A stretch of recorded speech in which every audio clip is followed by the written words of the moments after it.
A classificação das obrigações sobre vários aspectos diferentes. Nós vamos classificar as obrigações, ora levando em consideração a prestação, ora levando em consideração os sujeitos. Então, vejam que à medida que eu for trazendo cada uma das classificações, eu vou tentando convencê-los da repercussão, da importância de cada uma delas. Algumas classificações mais simples, mais singelas, outras mais relevantes, para as quais nós vamos precisar redobrar a nossa atenção.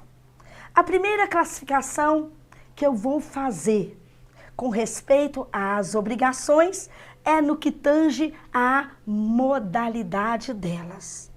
Nós temos algumas modalidades diferentes de obrigações, levando-se em consideração a prestação que o devedor terá que cumprir em favor do seu credor. Então, a primeira classificação que eu vou fazer quanto às obrigações, então nós vamos aqui trabalhar com a classificação das obrigações. A primeira vai ser quanto à prestação a ser cumprida pelo devedor em favor do seu credor. Para dizer que as obrigações podem ser de dar, fazer ou não fazer alguma coisa.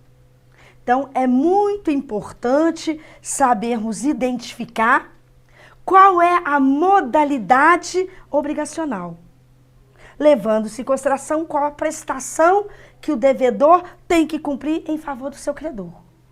Qual é a relevância dessa classificação? Por que nós sabemos ou temos que saber identificar qual é a modalidade obrigacional? Se a obrigação é de dar, fazer ou não fazer alguma coisa. Porque se for preciso o credor agir em face do seu devedor para forçá-lo a pagar o que deve, o mecanismo de ação é diferente. Vejam que se nós precisarmos agir contra o devedor para forçá-lo a cumprir uma obrigação de dar, nós vamos lhe intimar num cumprimento de sentença ou licitar no processo de execução para que ele entregue a coisa. Sob pena de o devedor não aproveitando essa última oportunidade que nós estamos dando, se o devedor não entregar a coisa, o que nós temos que pedir ao juiz é que faça expedir o mandado de busca e apreensão, para que a coisa possa de lá ser tirada à força, se preciso for. E se possível for, porque nem sempre será. Já nas obrigações de fazer, o devedor não vai ser intimado ou citado para entregar a coisa, mas sim para realizar serviço ou atividade sob pena de incorrer nas astrentes fixadas pelo juiz. Então, quando a obrigação é de dar, o que a gente pede ao juiz, se o devedor não entrega a coisa, é que faça expedir mandado de busca e apreensão. Mas quando a obrigação é de fazer, expedir mandado de busca e apreensão não dá em nada. O que a gente tem é que fixar uma multa para atuar no psicológico do devedor, para que ele faça aquilo que ele está obrigado a fazer, se possível for. Porque se não for, nós vamos resolver em perdas e danos. Vejam, quando as obrigações são de não fazer, se o devedor fizer, ele já está inadimplente. Ele já pode ser responsabilizado civilmente por ter feito aquilo que se obrigou a não fazer. Então vejam que a maneira como nós vamos agir contra o devedor para forçá-lo a pagar o que deve, vai depender se a obrigação é de dar, fazer ou não fazer alguma coisa. E vejam que, por essa razão, a gente diz que as obrigações podem ser positivas ou negativas. Obrigações positivas são exatamente aquelas que nós dependemos da conduta ativa do devedor, ou entregando coisa, ou realizando serviço ou atividade. Obrigações negativas são as obrigações de não fazer. E é interessante essa classificação, porque quando as obrigações são negativas, não há que se falar em mora. O que é mora? Mora é o atraso. Mora é o retardamento no cumprimento de uma obrigação. Quando o devedor está em mora, isso significa dizer que ele está atrasado. Ele já deveria ter cumprido uma prestação, ainda não cumpriu, mas ainda é possível de ser cumprida. E ele vai responder não pelo inadimplemento, pelo descumprimento, mas pelo atraso. Agora, quando as obrigações são negativas, não há que se falar em mora. Porque se o devedor faz aquilo que ele disse que não faria, ele já está inadimplente. Então, eu não tenho como responsabilizar o devedor de uma obrigação negativa, de uma obrigação de não fazer, pelo simples atraso, mas sim pelo inadimplemento, quando ele faz aquilo que ele disse que não faria. Vejam, ainda quanto à prestação, as obrigações, elas podem ser líquidas ou ilíquidas. O que são obrigações líquidas? São aquelas que são certas não só na existência, mas já estão determinadas no seu montante. Obrigações líquidas são aquelas que o devedor sabe não só que tem que pagar, como também quanto que tem que pagar. Diferente das obrigações ilíquidas, porque muito embora sejam certas na existência, ainda estão indeterminadas no seu montante. Nas obrigações ilíquidas, o devedor sabe que tem que pagar, mas ainda não conhece o montante, o valor. Interessante essa classificação, porque eu só consigo executar o devedor para forçá-lo a pagar quando as obrigações forem líquidas. Porque se elas ilíquidas forem, eu preciso antes fazer a liquidação para apurar o valor devido. Vejam que uma obrigação ilíquida não é passível de execução, porque ela precisa superar antes essa fase de liquidação. Liquidação que pode ser feita por artigos, por simples cálculos aritméticos ou por arbitramento. Mas eu preciso apurar o valor para poder agir contra o devedor, para forçá-lo a pagar aquilo que ele sabe que deve e que já conhece o seu valor. Então, uma classificação muito interessante para nós. Ainda quanto à prestação, vejam, quanto à prestação, eu vou dizer que as obrigações, elas tanto podem ser simples, como podem ser complexas.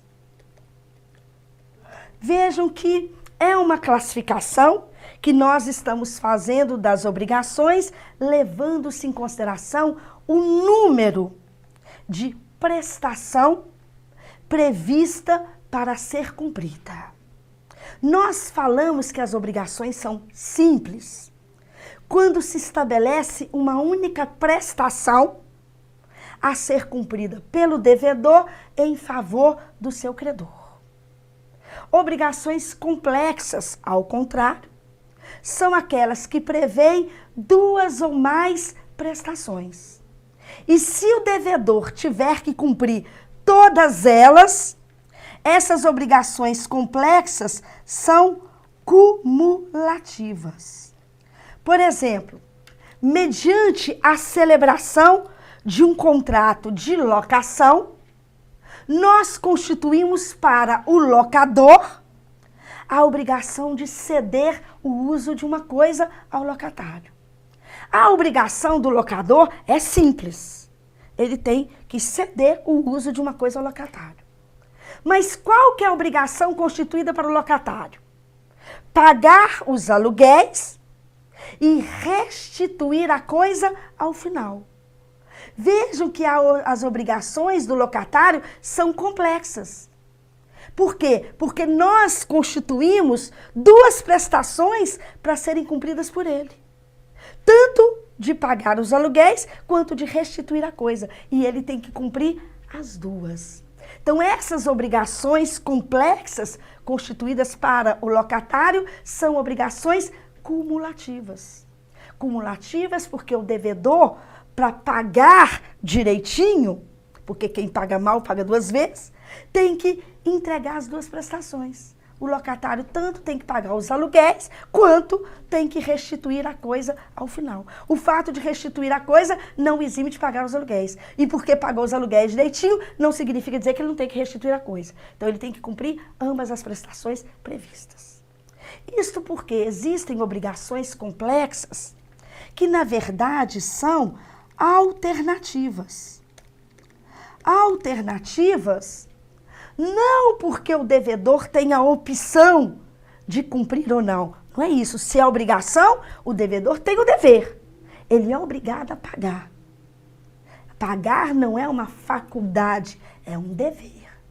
Mas quando as obrigações são alternativas, nós constituímos duas prestações, mas duas ou mais, mas o devedor só terá que pagar uma delas. De regra, a que ele escolher. Porque a regra é que nas obrigações alternativas, a escolha seja do devedor. E a justificativa doutrinária é que quanto mais a gente facilitar a vida do devedor, mais chance nós damos a ele de cumprir a obrigação e mais nós reduzimos o risco para o credor de não receber. Então, de regra, quando as obrigações forem alternativas, caberá ao devedor escolher das duas ou mais prestações qual que ele vai cumprir. Nada impedindo que as partes convencionem que a escolha seja feita pelo devedor ou até mesmo por terceira pessoa. Um exemplo de obrigação alternativa, que prevê duas prestações, mas que, no entanto, o devedor só terá que cumprir uma delas. Existe um tipo de contrato que nós chamamos de contrato que, na verdade, é uma venda por consignação. É um tipo de contrato que o vendedor entrega uma coisa ao suposto comprador. Mas o comprador, supostamente assim chamado, porque não é contrato de compra e venda, ele não tem apenas a obrigação de pagar o preço como o comprador tem. Ele tem uma obrigação que lhe dá alternativa. Ou de pagar o preço, ou restituir a coisa. Então, eu obtive semijoias em consignação. Porque eu vou tentar vendê-las para ver se eu consigo levantar uma grana. Mas o contrato que eu celebrei me dá alternativa. Ou de pagar pelas peças que eu vendi, ou devolver as mercadorias que eu não consegui vender. Ou eu pago pelas mercadorias, ou eu restituo. A obrigação prevê duas prestações, mas eu só tenho que cumprir uma delas. De regra, a que eu escolhi. Isso que é uma obrigação alternativa. Não é porque o devedor tem a alternativa de cumprir ou não, porque ele é obrigado, tem o dever. O que ele tem é a opção de escolher. Como que ele vai cumprir? Qual das prestações previstas que ele vai entregar ao credor? De regra, a que ele escolher. A não ser que as partes convencionem que a escolha deva ser feita pelo credor. O credor com o direito de escolher qual que ele quer receber. Tá certo? Então, obrigações simples são aquelas que prevêem uma única prestação. Obrigações complexas podem constituir duas ou mais prestações. E se o devedor tiver que cumprir todas elas, cumulativas. Se tiver que cumprir apenas uma delas, as obrigações são alternativas. Vejam, ainda quanto à prestação, nós podemos classificar as obrigações em divisíveis e indivisíveis. Quanto à prestação, as obrigações podem ser divisíveis ou indivisíveis. O próprio nome já nos conduz a um raciocínio lógico. Obrigações divisíveis são aquelas que admitem cumprimento fracionado. São aquelas que o devedor consegue pagar em parcelas. Obrigações indivisíveis, por sua vez, são aquelas que só podem ser cumpridas num único ato. Ou se paga de uma vez só, ou se estaria cumprindo prestação diversa daquela que é devida. Quem está obrigado a pagar 10 mil reais tem uma obrigação divisível para cumprir. Mas quem está obrigado a transferir um imóvel, ou entregar carro, ou entregar cavalo, está obrigado a uma prestação indivisível. Porque ou se transfere o imóvel ou não se transfere. Ou entrega o carro ou não entrega. Ou entrega o cavalo por inteiro, ou se está cumprindo prestação diversa da que é devida. Então, quanto à prestação, se ela admite cumprimento fracionado ou não, a gente diz que as obrigações podem ser divisíveis ou indivisíveis. Pois bem, quanto ao sujeito, eu vou fazer uma classificação quanto ao sujeito e depois eu vou voltar nessa classificação que já fizemos. Então, veja na sua tela. Eu disse que quanto à prestação, as obrigações podem ser divisíveis ou indivisíveis. Agora, quanto aos sujeitos, nós estávamos classificando as obrigações quanto à prestação. Agora, quanto aos sujeitos,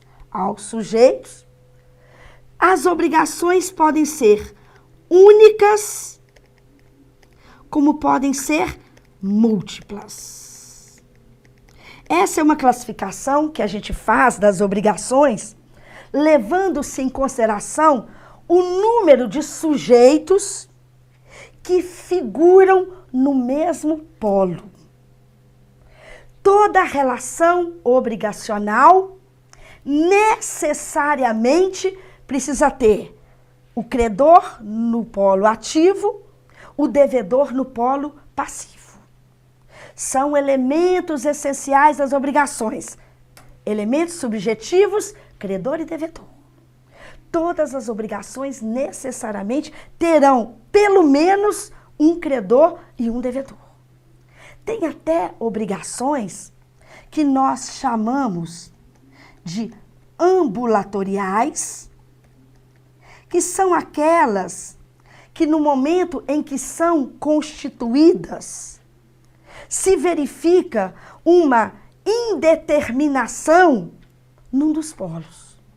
Tem obrigações que quando são constituídas, nós só conhecemos quem é o credor ou quem é o devedor. Mas ainda não sabemos quem é o outro sujeito que se apresentaria no outro polo. Essas são as obrigações ambulatoriais. Mas, mesmo que nas obrigações ambulatoriais se tenha uma indefinição em um dos polos, porque pode ser tanto ativo quanto passivo, pode ser que a gente não saiba nem quem é o credor ou quem seja o devedor, uma coisa é certa. Na hora que essas obrigações tiverem que ser cumpridas, nós haveremos de ter meios para identificar ou quem tem que cumprir ou em favor de quem se deve cumprir. Por exemplo, as obrigações que resultam de declarações unilaterais de vontade. Vejam que exemplo de uma declaração unilateral de vontade que constitui uma obrigação é promessa de recompensa. Quem prometeu pagar a recompensa é obrigado a cumprir o prometido. A obrigação, ela é constituída quando a pessoa promete, quando a pessoa manifesta a vontade. Então, no momento que a obrigação é constituída, nós sabemos quem é o devedor. Mas nós não sabemos a quem a recompensa deve ser paga. Nós não sabemos quem vai ser o beneficiário, quem é o credor. Tudo vai depender, o quê? De verificarmos quem atendeu a condição estabelecida para o que prometeu. Vou recompensar quem? Por quê? Em quais condições? É na hora que eu tiver que pagar a recompensa que eu vou saber quem é o beneficiário, quem é o credor dela. Vejam, essas são obrigações ambulatoriais. Quando eu coloco um cheque em circulação, eu emito um cheque ao portador. Eu me obrigo a pagar a quantia que eu escrevi ali. Mas eu vou pagar a quem? A quem apresentar o título de crédito para ser sacado. Só na hora que forem apresentar o cheque, sacar o pagamento, é que nós vamos identificar quem é o beneficiário dela. Quando que eu me obriguei? Quando eu emiti o cheque. Mas em favor de quem? Não sei, ele não foi nominal, ele foi ao portador. Então é um credor que eu só vou identificar na hora que o pagamento tiver que ser realizado. Essa é uma obrigação ambulatorial. Mas mesmo que as obrigações sejam ambulatoriais, elas necessariamente precisam ter um credor, um devedor. Pelo menos um sujeito de cada lado, em cada polo, quando se diz que as obrigações são únicas. Quando se tem apenas um credor e apenas um devedor, um único sujeito figurando em cada um dos polos, as obrigações são únicas. Porque obrigações múltiplas são aquelas nas quais figuram pluralidade, multiplicidade de sujeitos no mesmo polo. Obrigações múltiplas são aquelas que têm 2 ou mais credores ou 2 ou mais devedores. Vejam, por que eu disse que eu faria essa classificação para voltar na classificação anterior? Porque agora talvez eu consiga ser mais claro. Pessoal, quando as obrigações forem únicas, e nós já sabemos quais são, um único credor e um único devedor, a classificação anterior é irrelevante. Porque quando se tem apenas um credor e apenas um devedor, pouco importa se a prestação é divisível ou indivisível. Porque ela haverá de ser cumprida como se indivisível fosse. A não ser que as partes convencionem diversamente. Então, nas obrigações únicas, que são aquelas que possuem apenas um credor e apenas um devedor, a questão da divisibilidade ou indivisibilidade é irrelevante. Porque mesmo que a obrigação seja divisível, ainda que a obrigação admita cumprimento fracionado, ela terá que ser cumprida como se indivisível fosse, a não ser que as partes convencionassem diversamente.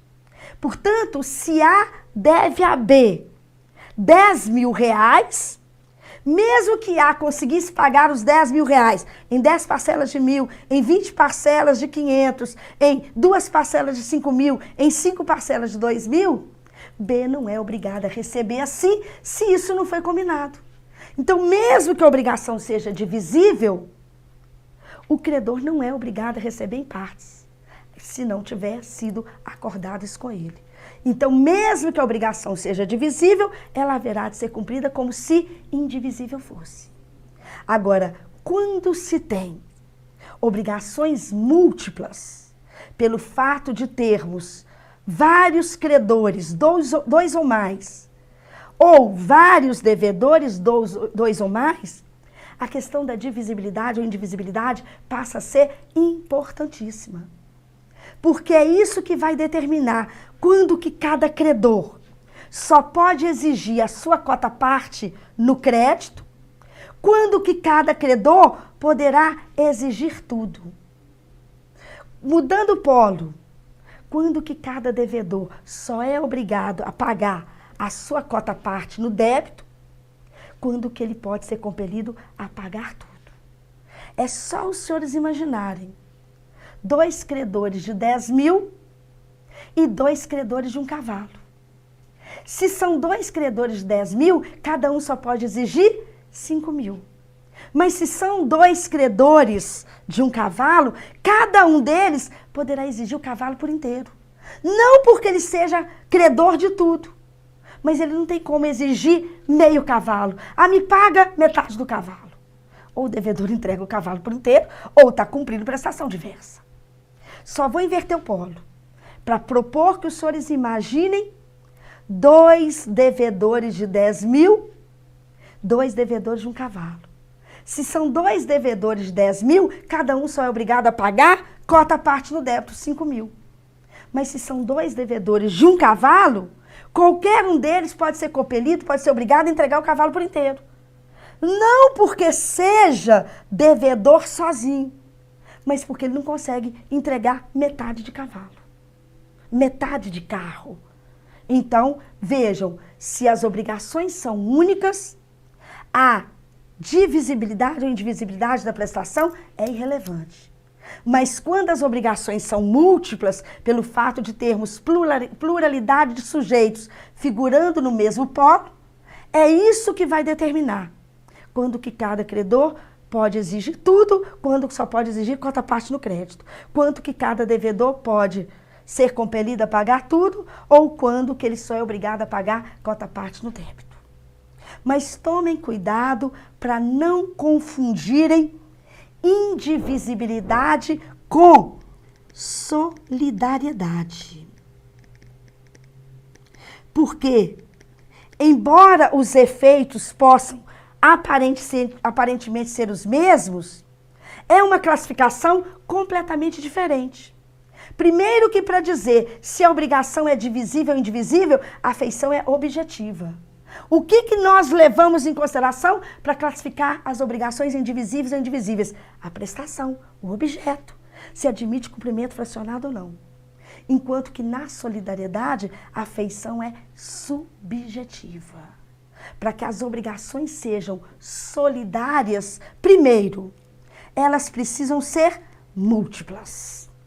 Todas as obrigações solidárias necessariamente são múltiplas, porque pressupõe pluralidade de credores, quando se diz que a solidariedade é ativa, ou pluralidade de devedores, quando se diz que a solidariedade é passiva. Na solidariedade ativa, nós temos 2 ou mais credores e qualquer um deles poderá exigir a prestação por inteiro. Na solidariedade passiva, nós temos 2 ou mais devedores e qualquer um deles pode ser compelido a pagar a prestação por inteiro, pouco importando se ela é divisível ou indivisível. Se há solidariedade ativa, não importa se os 2 credores são credores de 10.000 e que 10.000 fosse uma prestação que admitisse cumprimento fracionado, porque qualquer credor pode exigir do devedor o pagamento por inteiro, como se fosse credor sozinho. Se são 2 devedores de 10.000, não importa que cada um conseguisse pagar 5.000, porque se há solidariedade entre eles, qualquer um deles pode ser compelido a pagar tudo. Só que solidariedade não se presume. Ou ela resulta de lei, ou do acordo de vontades. Esse direito que cada credor tem, sendo vários, de exigir a prestação sozinha, como se fosse o único credor, ou este dever que cada devedor tem, em sendo vários, de ser compelido a pagar tudo, mesmo que a prestação fosse divisível, ou decorre da lei, ou do acordo de vontades. Por isso que quando nós falamos em solidariedade, essa feição é subjetiva, porque tudo vai depender do relacionamento que existe entre os vários credores ou entre os vários devedores, para falar que a solidariedade pode ser ativa ou passiva. Então, cuidado, porque tanto na indivisibilidade quanto na solidariedade, cada credor pode exigir tudo. Na indivisibilidade, porque ele não consegue exigir a cota parte no crédito. Na solidariedade, porque ele tem o direito, ou por força de lei ou convenção. Vejam, na indivisibilidade, cada devedor pode ser compelido a pagar tudo, mas ele não é devedor de tudo. É só porque ele não consegue pagar a cota parte no débito. Na solidariedade, cada devedor, dentre vários, pode ser compelido a pagar tudo, porque ou a lei diz, ou eles acordaram que assim fosse. Então, vejam que indivisibilidade e solidariedade podem aparentemente gerar a mesma consequência. Mas as feições da classificação são diferentes. Quando há indivisibilidade, nós focamos na prestação, que não admite cumprimento fracionado. Quando enfocamos na solidariedade, quando falamos de solidariedade, nós focamos nos sujeitos. Se há solidariedade entre eles ou não, por força de lei ou acordo de vontades. Com essas considerações, crendo termos trazido para os senhores as classificações mais importantes das obrigações, eu me despeço, não sem antes renovar os meus agradecimentos, a minha gratidão pela sua audiência, pela sua paciência. Espero de alguma maneira ter contribuído para a sua aprendizagem e até o nosso próximo encontro, até a nossa próxima aula, se Deus quiser. Até lá, pessoal!